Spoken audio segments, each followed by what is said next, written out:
Hello hi नमस्कार जय जगन्नाथ मु अमर आपण सपक्ष तो सांग माने बेस्ट जॉब 71 यूट्यूब चैनल तरफ आपण मानक सर्वप्रथम स्वागत। सांग माने आसंत जानिबा आज जॉब अपडेट विषय।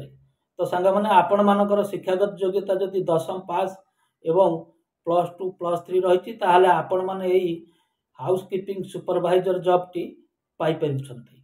तो सांग माने आपणकर मानकर बयस सीमा 18 रु 40 45 मध्य होइथिबा दरकार। तो सांग माने आपण मानकर सैलरी 15 रु 18 हजार मध्य रही रहिबा खाइबा मागणा रही एवं 8 घंटा ड्यूटी टाइम रही। तो सांग माने एई हाउसकीपिंग सुपरवाइजर नियुक्ति आपण को सीमित समय भितर मिल जिवो, निश्चय अप्लाई करंतु। तो सांग माने जे माने हाउसकीपिंग सुपरवाइजर भाव नियुक्ति पाई इच्छुक अछंती स्क्रीन ऊपर दिया जाइतिबा मोबाइल नंबर को जोगाजोग करंतु, ऑफिस विजिट करंतु एवं ना रजिस्ट्रेशन करी एही जॉब को कवर करंतु। तो सांग माने आज पाई एतिक रे रहिली, पुणी नहीं आसीबी आउ एक नुआ वीडियो एवं नुआ जॉब विषय को नहीं।